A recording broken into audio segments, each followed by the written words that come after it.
वक्रतुंड महाकाय सूर्यकोटि समप्रभा निर्विघ्नं कुरु मे देव सर्वकार्येषु सर्वदा।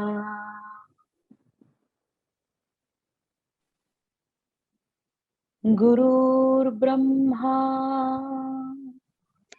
गुरुर्विष्णुः गुरुर्देवो महेश्वरः।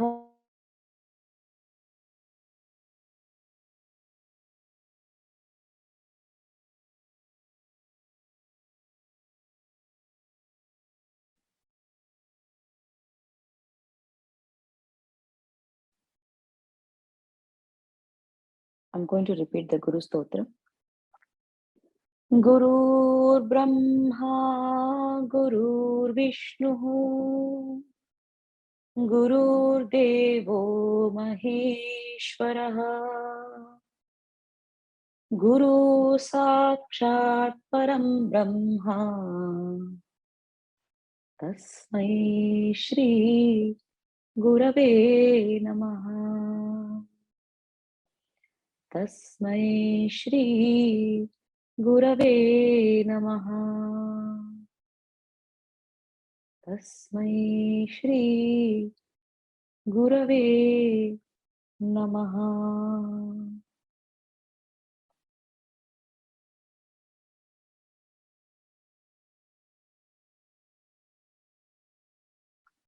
So it's 7:36. Maybe we'll start in another 3-4 minutes. Let's get in a very devotional bhav for the Lord that resides within our hearts.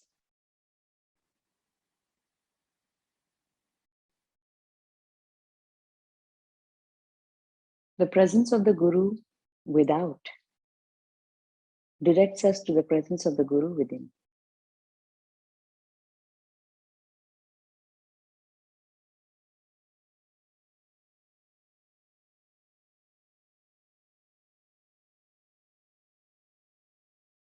मन भावन मेरो सतगुरु नाम गुरु चरणों में चारों धाम। मन भावन मेरो सतगुरु नाम गुरु चरणों में चारों धाम। The Lord within, the Guru within, is accessed through a feeling. When you're overtaken by love, when your heart is overflowing with love, you're connected deeply with the Lord within. So let those juices flow. Let that heart overflow with love and let that connection be made. गुरु ने सिखाई सत की साधना जप तप निष्ठा नित्योपासना जप तप निष्ठा नित्योपासना गुरु निर्मल मेरो गुरु निष्काम गुरु निर्मल मेरो गुरु निष्काम गुरु चरणों में चारों धाम। मन भावन मेरो सतगुरु नाम गुरु चरणों में चारों धाम। Let that heart overflow with gratitude. Gratefulness is prayerfulness. Prayerfulness is gratefulness. And that is love. Feel that love.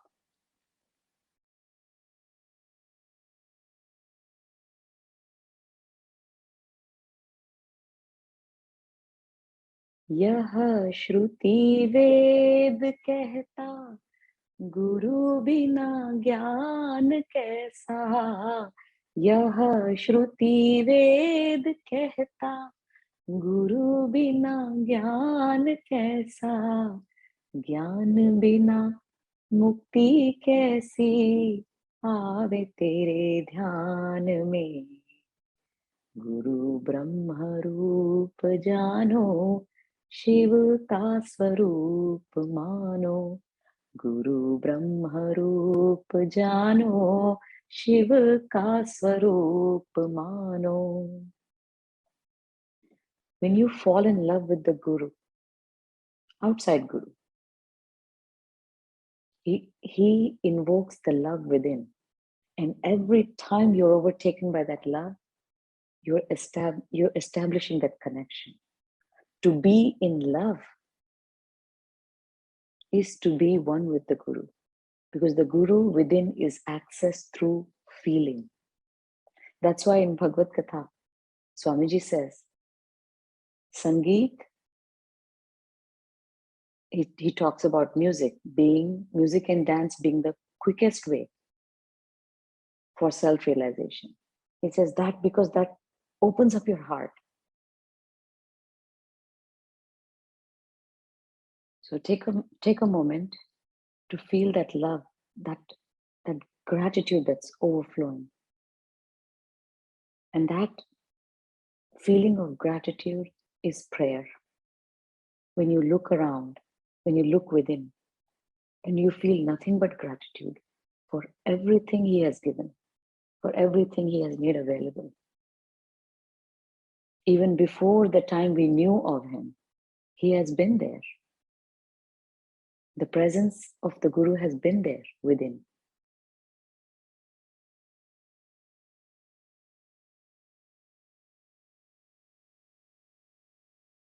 अविचल प्रीत की रीत सिखा दो, अविचल प्रीत की रीत सिखा दो। गुरुवर नैया पार लगा दो, गुरुवर नैया पार लगा दो। लीजो मेरो कोटि प्रणाम, लीजो मेरो कोटि प्रणाम। गुरु चरणों में चारों धाम, मन भावन मेरो सतगुरु नाम। गुरु चरणों में चारों धाम, गुरु चरणों में चारों धाम। Take a moment to experience this feeling that's happening within you. This state of being you are in right now. Extreme gratitude, love overflowing from your heart.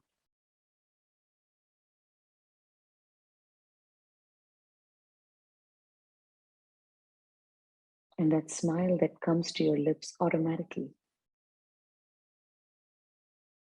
That's a state of meditation. That's gratefulness. That's prayerfulness. That's love. In such a state, no matter what comes out of you, no matter what kind of thoughts, what kind of words or actions, they will be filled with love, because your state of being is love, is gratitude, is deep acceptance.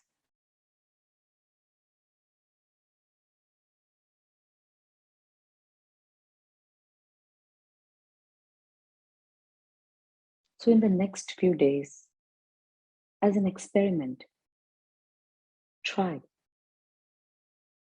accessing the Guru within through that feeling, deep gratitude.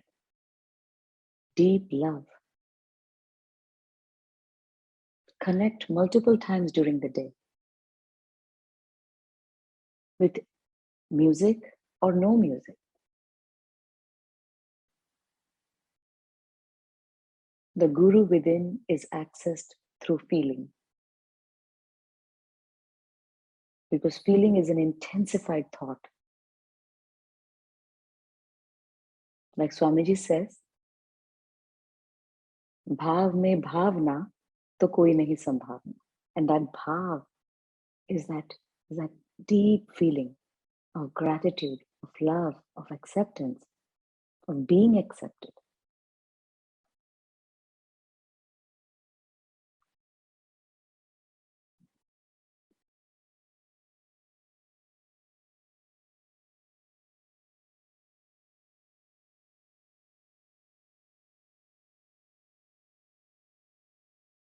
So on that note, we will start the Bhagavad Gita discussion.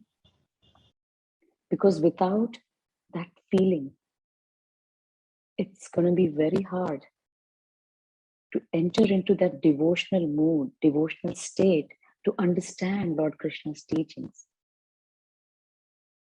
If we were to merely open the book and start reading,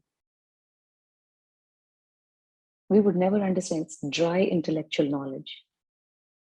But in that bhav, when you enter Bhagavad Gita, a single word uttered by the Lord can melt you.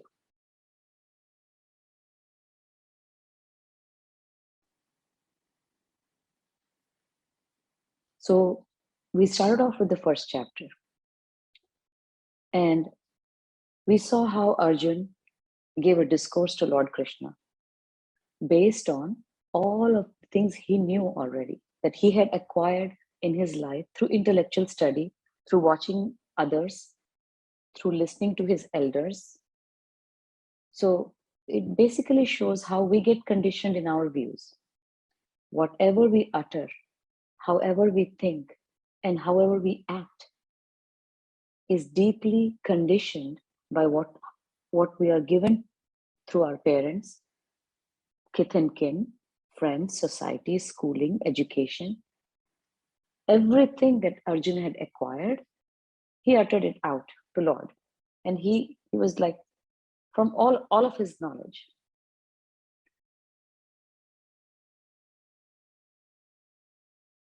Some of us listen to speak.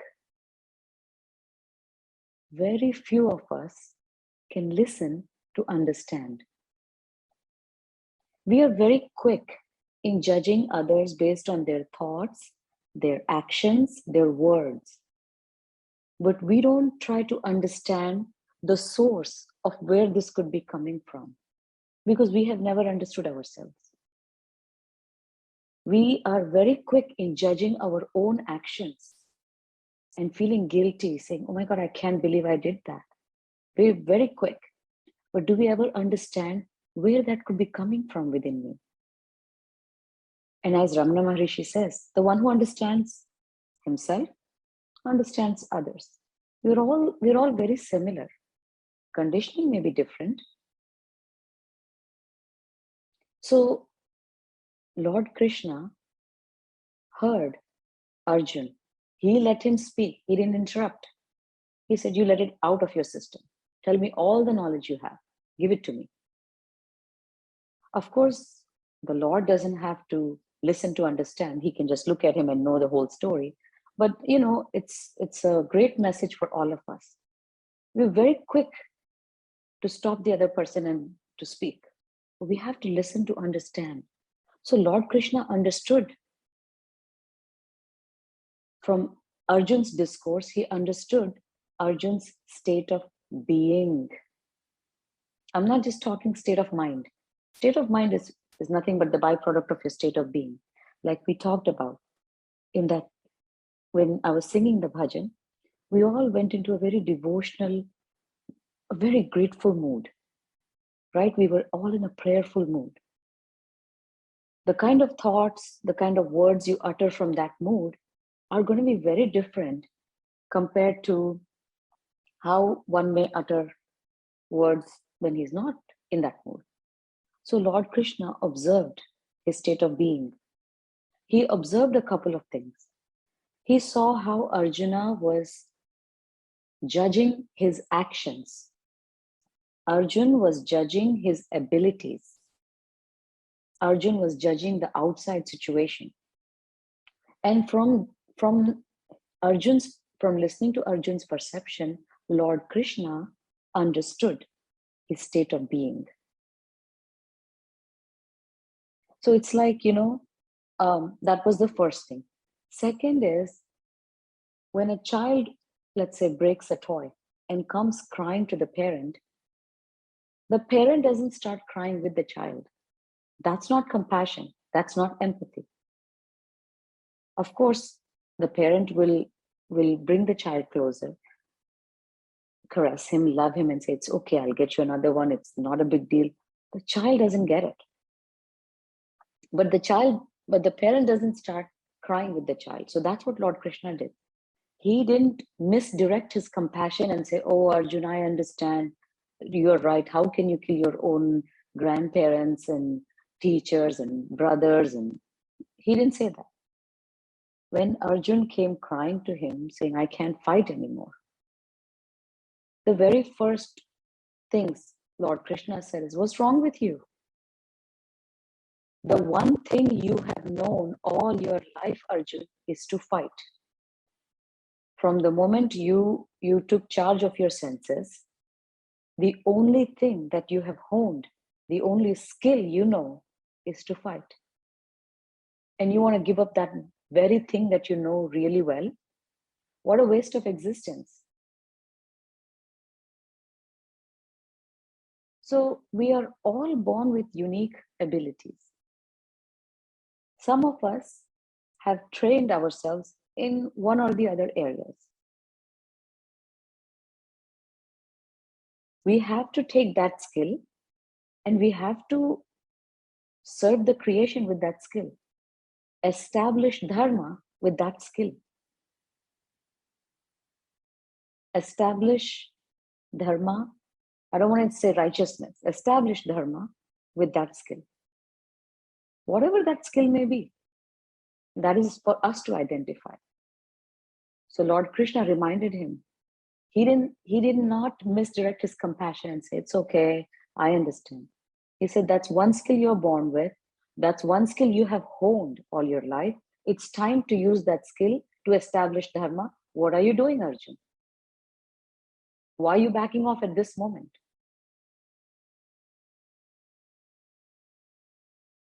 Of course, and then Arjuna said, he gave some more discourse to Lord Krishna, and then he says,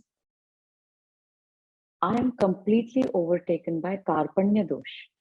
We have to first understand what's Karpanya dosh. Karpanya dosh is miserly attitude. If you look at animals, they only think about, they can only think about themselves and their offspring. They don't have what we have, wherein we can extend the boundaries of our family slowly outside. So the family system, husband, wife, children, right? It starts there. It's like grows in concentric circles. If you're able to do justice to your immediate relations, if you're able to care for your immediate relations, then you're ready to go to the next concentric circle. And then the next, and then the next, and then the next. So your family keeps growing. Only we have that ability.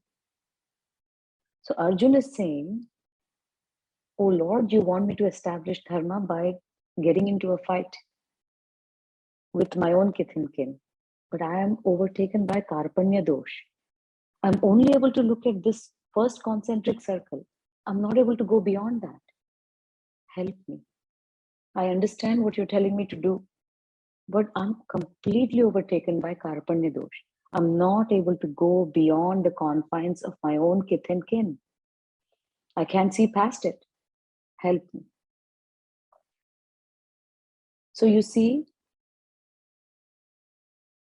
Lord Krishna saw that Arjun was judging himself, judging his own actions. And as I was explaining before, we are very quick to judge based on our own thoughts. If we get one immoral thought, we are quick to judge. Oh my God, how can I think that way? If we were to say something to someone, we're quick to judge. How did I do that? I'm establishing kindness. How did I do that? Or actions. We are constantly judging the superficiality of our existence, not knowing that there is something deep within that determines our thoughts, our actions, and our words. Realizing that, Lord Krishna started his discourse in the second chapter, explaining about the very core of everyone's existence. So the doings, our doing, which could be mental, emotional, physical, right? We think, we speak, we act. Our doings emerge out of our state of being. So Lord Krishna starts talking about your state of being. And then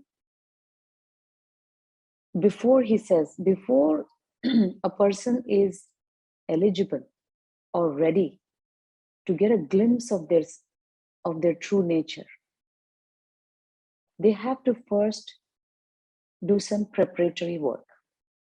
First preparation being awareness of a cyclical nature of the samsara. We need to be first aware that how sukhe dukhe same kritva, labha labhau jaya jayo, that we go on with life, no matter what our age is right now. We all have experienced success. We all have experienced failures. We all have experienced love. We all have experienced some amount of hatred. We all have experienced happy moments. We all have experienced sad moments.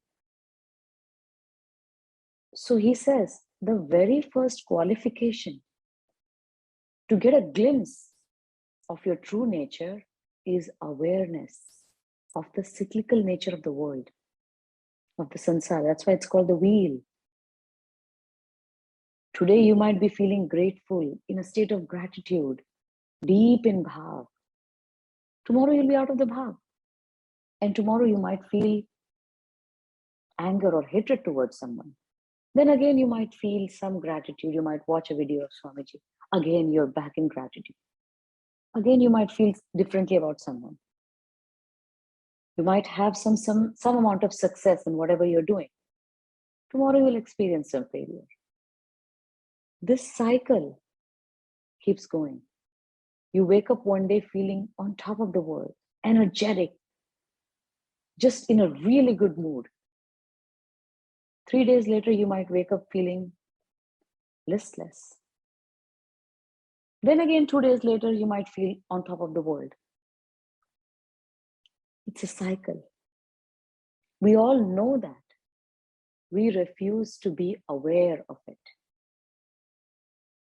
So Sri Krishna says, Arjun, the very first qualification is be aware of the cyclical nature. Because when you're aware of the cyclical nature, that awareness is your first glimpse into your true nature. That awareness of the cyclical nature is the first glimpse. We all know, oh yeah, and we have read so many quotes because we are somewhere Arjuna. If someone is going through some bad time, we're quick to jump in and say, don't worry, this too shall pass. In bad times, we all get strength. We are good to give, all this. But when it comes to us, when we are going through some dark time, when we are going through some difficult time, how many of us can say, yes, I'm going through a difficult time. It is really hard right now. It's breaking me right now.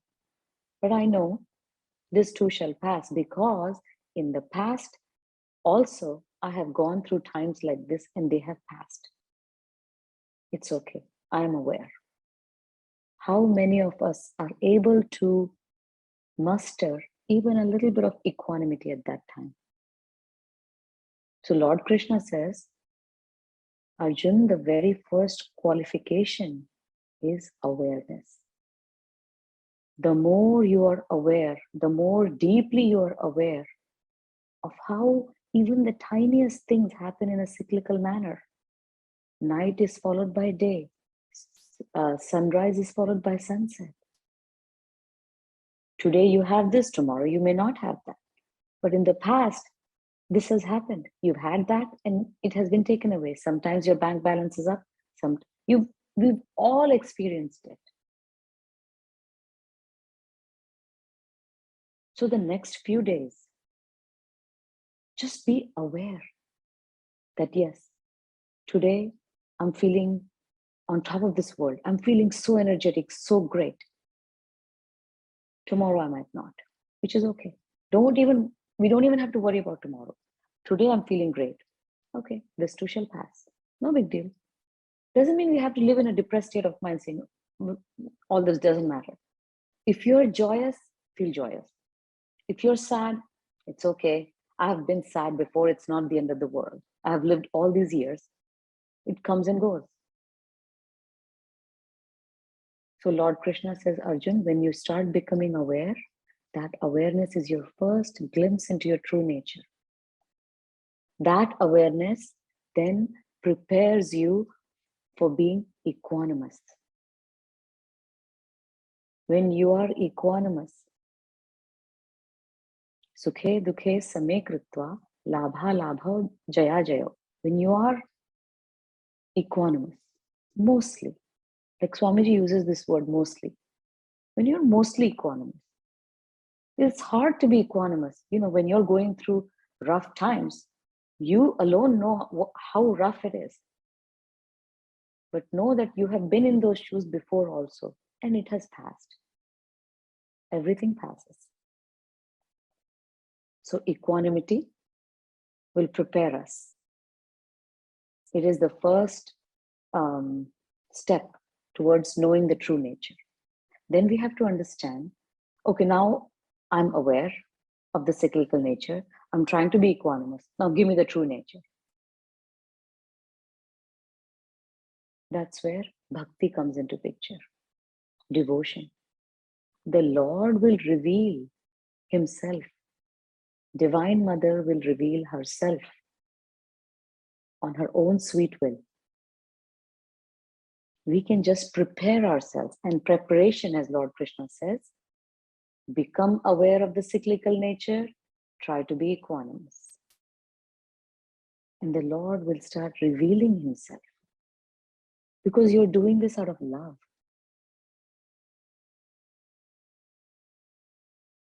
When you are in a state of love, your thoughts, actions, words are filled with love. That's where bhakti comes into picture then. And vairagya, bhakti and vairagya. Vairagya is dispassion, detachment. And what is the detachment for? Detachment is knowing that, okay, I'm happy, I'm on top of this world today, I'm full of energy today. It's okay, let me enjoy. And tomorrow when I'm not, that's fine too.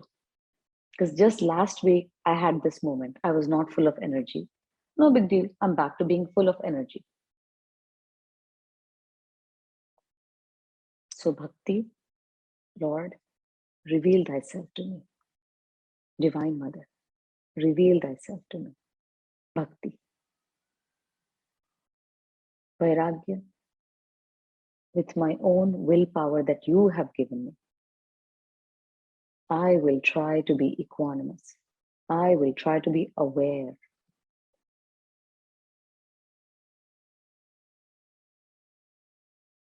So Lord Krishna first, in the first 25 to 29 to 30 verses, he talks about the state of being. He continuously brings Arjun's attention to Arjun, you keep focusing on the samsara, the cyclical nature. There is something that's constant behind all these scenes. There is something constant. To become aware of that, first become aware that this is changing. Once you become aware that this is constantly changing, that awareness is your first glimpse. After becoming aware, start becoming equanimous. As you become equanimous, develop love. Be dispassionate towards what's happening outside. Know that it happens in a cycle. And then I shall reveal myself to you. And then he saw how Arjuna was continuously focusing on his actions. I'll kill them, I'll kill this, I'll go here, I'll go to hell. After explaining the state of being, then Lord Krishna talks about Karma Yoga. Then he touches upon how to perform action. He doesn't start off with action because that's living superficially. He first teaches Arjun, establish yourself, at least partially, in that state of being.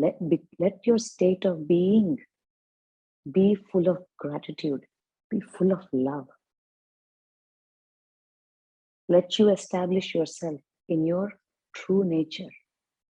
Because when you're established in your true nature, your actions become secondary. You're not the doer.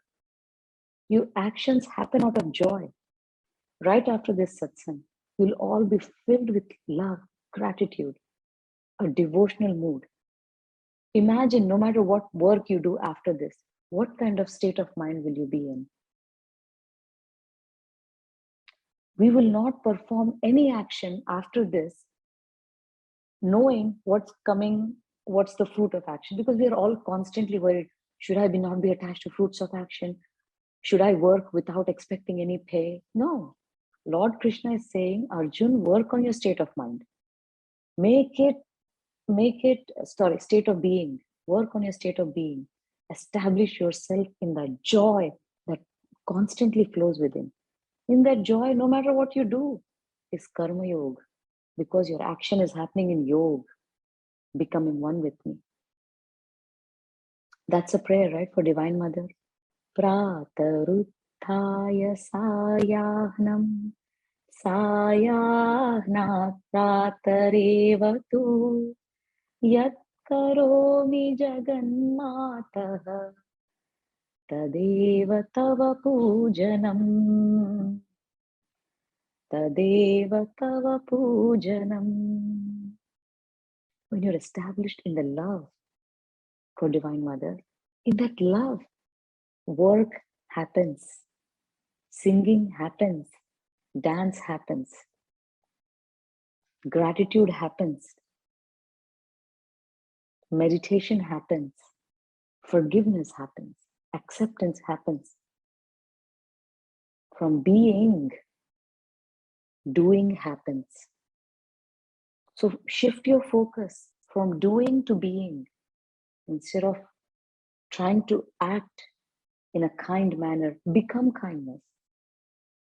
And then all your actions will be kind. That's Lord Krishna's main message here. That Arjun, establish yourself in that inner joy. From that joy, no matter what you do, from morning till evening, it will all be my worship. Because your actions will be yoga. You'll be connected with me because that joy, I was explaining, that feeling. When you are in deep gratitude and you're doing no matter what, you're not attached to the action, fruit of the action. You're just involved in the action because the action is happening out of that inner joy that's bubbling. Because the main difference between Karma Yoga and regular karma is we do actions for the sake of happiness. Let me go watch TV so I can be happy. So the action is happening for the fruit, which is to derive joy. So before, actions were happening to derive joy. Now, Lord Krishna is saying, first become established in that joy. No matter what action happens, How does it matter? They're all happening in yoga.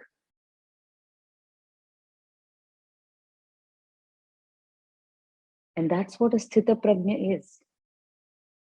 His awareness is in that inner joy, inner gratitude, inner love. He could be doing whatever, but that whatever is defined by his state of being. So he will never do anything, whatever. So imagine your state of being as full of inner joy, that inner beauty, that love, acceptance, gratitude, forgiveness. It has become your state of mind. Will you ever struggle to forgive someone? No, because you are forgiveness. Will you ever struggle to love someone? No, because you are love. Will you ever fail to accept anyone? No, because you have accepted yourself deeply. Everyone around us is broken. From that broken state of being, they're acting, and we keep judging them. We keep judging ourselves, forget others. All of us are broken within. Little by little, all these practices and everything is all, it's fixing us from within. Our state of mind, our state of being is getting fixed. Because the goal is one day, the state of being will be so beautiful, like it will be love. All your actions, words, thoughts will be love. So Lord Krishna's message. And because second chapter is a big chapter, I only wanted to cover till now. It's about 36 verses. Again, we will take up the next few verses in the next class, whenever that is, next session. But till then, we all have some homework to do. We have to first become aware of the cyclical nature. Second, we have to try to be equanimous. And third, we have to stop judging ourselves based on our thoughts, actions, and words, and understand where they could be coming from. A broken instrument will not create beautiful music. So we have to work on our state of being. And if that state of being is full of gratitude, it's prayer. Make it full of love. Whatever you want, you have to give. Give love.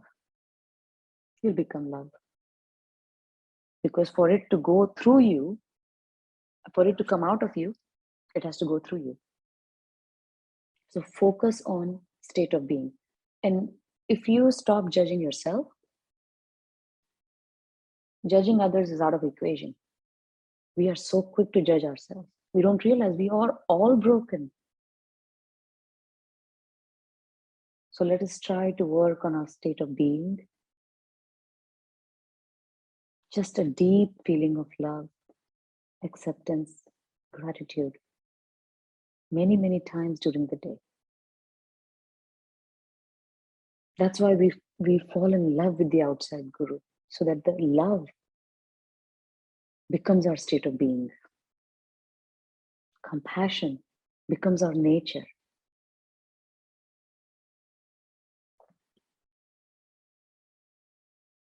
I am so sorry I took up so much time.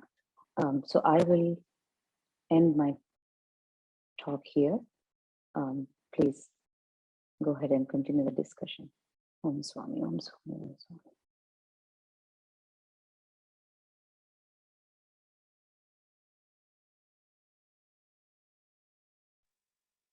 If anyone has any questions, we can take them up now.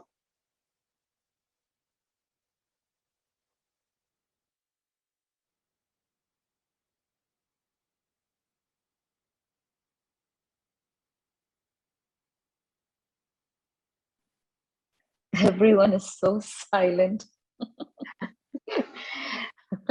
Okay, I'll ask a question which many have asked me time and again.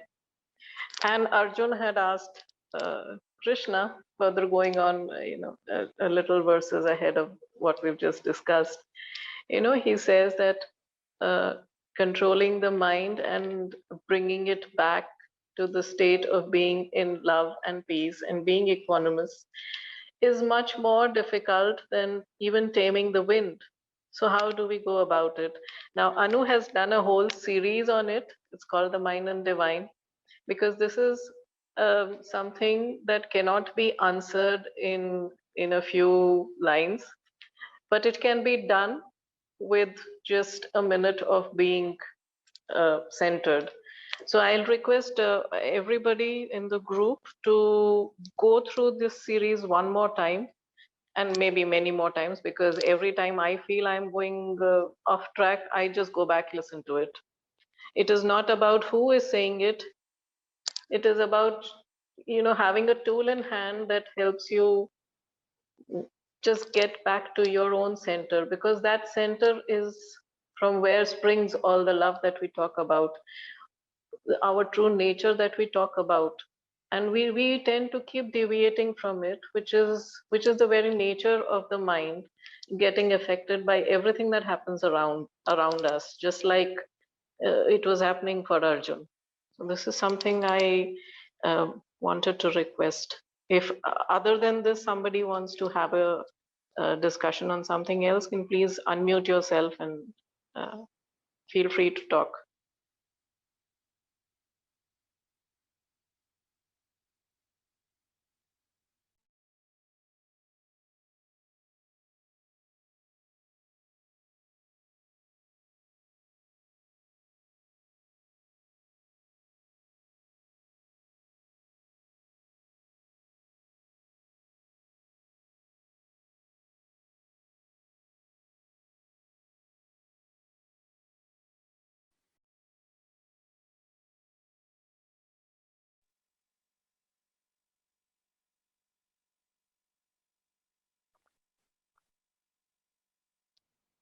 I think, People Anu, in you've Thai, made everybody so equanimous. Nobody has a question today, which is so nice. um, people can also use the chat window if they have any questions. No questions. So I think, Mansi, I have covered until about 36 verses. Yeah. So we'll give everyone maybe 2 weeks and then come back. What do you say? I think we can take it up in the next week. A week's time is good enough. Oh, we'll talk about it. Yeah. It gives me some time to study as well. So, Yeah. okay, so for the group, we have the homework of being aware and trying to be equanimous. All right, then. Well, then we'll end the session. Yeah.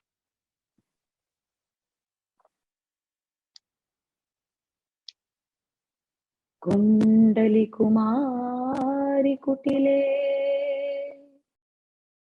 Chandi Charachara Savitri Chamunde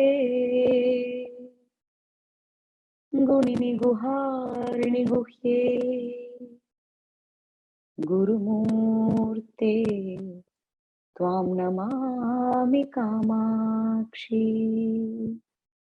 Gurumurte Tvam Namami Kamakshi Purnamadaha Purnamidam Purnat Purnamudachyate Purnasya Purnamadaya Purnameva Vashishyate. Om Swami, Om Swami, Om Swami.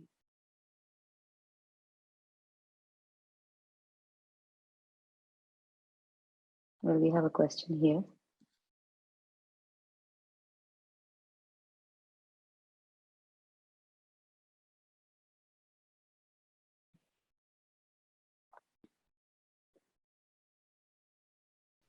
How can we keep reminding ourselves to be in a state of being? You're already in a state of being. No one can be without a state of being. Right now, I am in a state of being. Now, what that state of being is, that's different.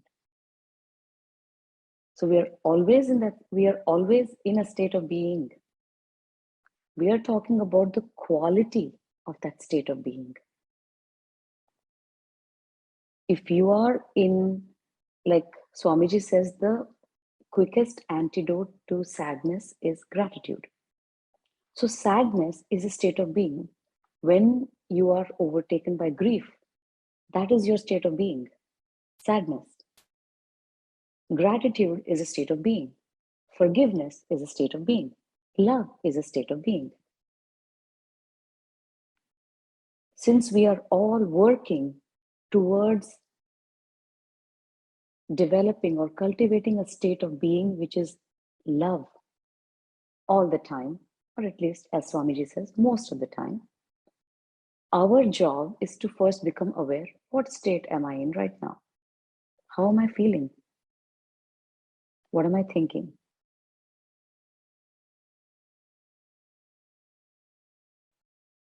So this state of being keeps changing.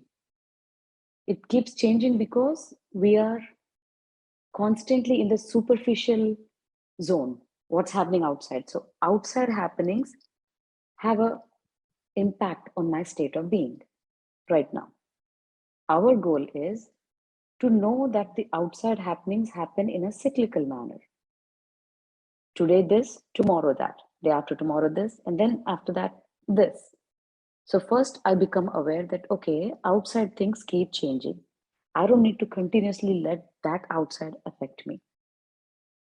That's equanimity. And so at that time, what state you are in? You are in a state of equanimity. In that state of equanimity, you start getting glimpses of the Lord within, because that's the grace of the Lord that flows. When you say, okay, this is happening in a cyclical manner, I'm aware, I'm going to try to be equanimous. Lord, reveal thyself to me. That's bhakti. So with that devotional mood, you continuously be in gratitude, be in prayer. Reveal thyself to me. Reveal thyself to me. There is a Christian book by Brother Lawrence. I'm trying to remember the name. It's a Christian faith book, but it shows how to be in a state of prayer. I absolutely love that book.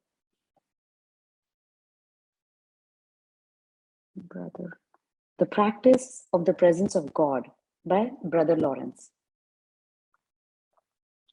It's a free book also. It's on YouTube also. But what Swamiji stands for is, if someone is giving us their life's gyan from first-hand experience, the least we can do is offer our gratitude by buying the book. It's not an expensive book. It's a game changer in practicing the presence of God. So I highly recommend that book. It's a Christian faith book, but God is God is God is God. Love is love is love is love. So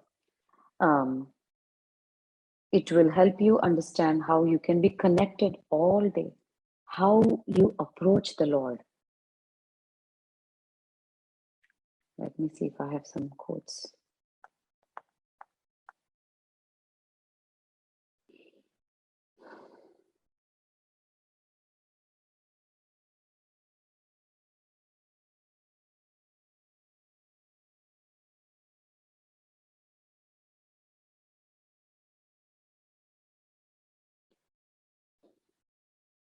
I'm sorry, I don't want to keep this meeting up like that, but I was looking for, okay, that's fine, I can't find it. So the book is called The Practice of Presence of God by Brother Lawrence. It's a very short read, but it will take you to the next level in your prayer. Oh, Ravi has shared, perfect, The Practice of Presence of God. Yes. So how can I know what exactly my true nature is? You cannot know. I cannot know. The Lord reveals himself.